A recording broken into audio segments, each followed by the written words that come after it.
ಬಹುತೇಕ ಇವತ್ತು ಪ್ರಜ್ವಲ್ ರೇವಣ್ಣ ಅಥವಾ ರೇವಣ್ಣ ಇವತ್ತು ನಮಗೆ ಕಾಣಿಸ್ತಿರ್ತಕ್ಕಂಥದ್ದು ಇಬ್ಬರೇ. ಇಂತಹವರು ನೂರಾರು ಜನ ಇವತ್ತು ರಾಷ್ಟ್ರ ರಾಜಕಾರಣದಲ್ಲಿದ್ದಾರೆ.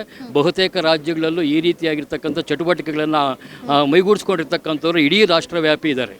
ಸೊ ಇದನ್ನು ಇವತ್ತೇನು ಬಯಲಿಗೆ ಬಂದಿದೆ, ಸೊ ಇವತ್ತು ಜನ ಎಚ್ಚೆತ್ಕೊಬೇಕು. ಸೊ ಹಿನ್ನೆಲೆಗಳನ್ನು ನೋಡಬೇಕು. ಹಿನ್ನೆಲೆಗಳನ್ನು ನೋಡಿ ಯೋಗ್ಯರನ್ನು, ಸಮರ್ಥರನ್ನು, ಸಮಾಜದ ಬಗ್ಗೆ ಕಾಳಜಿ ಇರ್ತಕ್ಕಂಥವ್ರನ್ನು, ಸಂಸತ್ತನ್ನು ಅರ್ಥ ಮಾಡ್ಕೊಂಡಂಥವ್ರನ್ನು, ಶಾಸನ ಸಭೆಗಳನ್ನು ಅರ್ಥ ಮಾಡ್ಕೊಂಡಿರ್ತಕ್ಕಂಥವ್ರನ್ನು, ಮುಖ್ಯವಾಗಿ ಜವಾಬ್ದಾರಿಗಳನ್ನು ಅರ್ಥ ಮಾಡ್ಕೊಂಡಿರ್ತಕ್ಕಂಥವ್ರನ್ನು ಆಯ್ಕೆ ಮಾಡ್ಕೊಬೇಕಾಗಿರ್ತಕ್ಕಂಥದ್ದು ಜನರ ಕರ್ತವ್ಯ ಅದು. ಸೊ ಈಗ ಇದು ಏನು ಸಂಸದರಿರ್ಬೋದು, ಶಾಸಕರಿರ್ಬೋದು, ಪ್ರತಿಯೊಬ್ಬರಿಗೂ ಕೂಡ ಇವತ್ತು ಒಬ್ಬ ಶಾಸಕನಿಗೆ 5 ರಿಂದ 10 ಲಕ್ಷ ರೂಪಾಯಿ ಶಾಸನ ಸಭೆಗಳಲ್ಲಿ ಖರ್ಚು ಮಾಡ್ತಾ ಇದ್ದಾರೆ. ಅದೇ ಒಬ್ಬ MP ಗೆ ಇವತ್ತು ಸುಮಾರು 20 ಲಕ್ಷ 25 ಲಕ್ಷ ರೂಪಾಯಿ ಪ್ರತಿ ತಿಂಗಳು ಖರ್ಚು ಮಾಡ್ತಾ ಇದ್ದಾರೆ.